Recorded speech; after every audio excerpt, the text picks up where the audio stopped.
Ghana, Nana Akufo-Addo harcelée par sa propre majorité publié le 5 novembre 2022 par Miadjo alors que les performances économiques du Ghana se détériorent et que le gouvernement n'a pas de majorité confortable. Le régime du président fait face à une rébellion. Les législateurs du parti au pouvoir réclament les chefs de deux responsables des finances. Il ne faut jamais parler trop vite. En 2017, le président ghanéen Nana Akufo-Addo a titillé les panafricanistes de tous bords, creusant le sillon du président de Libération Kwame Nkrumah et affirmant sa ferme intention de libérer son pays de l'aide au développement. 5 ans plus tard, sa présidence de la conférence des chefs d'État et de gouvernement de la CEDEAO a écorné la dimension idéologique de son discours, et son appel au FMI s'est attiré les foudres de ses propres partisans. Au Ghana, l'inflation est actuellement estimée à 37%, la croissance de l'économie nationale est orientée à la baisse, le cedi a perdu 14% de sa valeur sur la seule semaine dernière.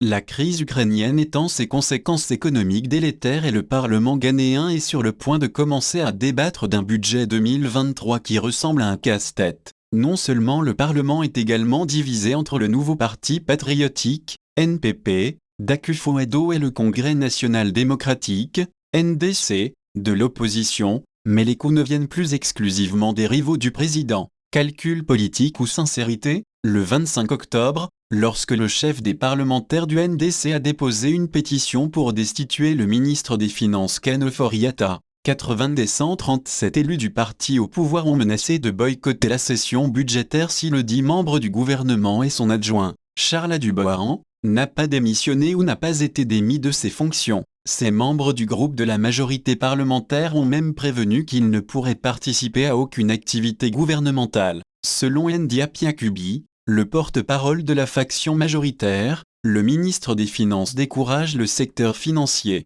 Le ministre revient tout juste de Washington, où il a négocié un prêt controversé de 3 milliards de dollars auprès du FMI. Calcul politique ou sincérité? Les membres du groupe parlementaire sont au diapason du mécontentement populaire et commercial face aux craintes de mesures d'austérité face à la hausse des prix. La semaine dernière, les vendeurs d'Accra ont fermé boutique pour protester contre la flambée du coût de la vie. Si vous ne devez jamais parler trop tôt, vous ne devez pas non plus parler trop tard. Déjà épuisé en plein milieu de son second mandat présidentiel, pour lequel il a pourtant été élu dès le premier tour de scrutin, Akufo-Addo devrait bientôt s'adresser à la nation sur la situation économique, selon le ministre de l'Information.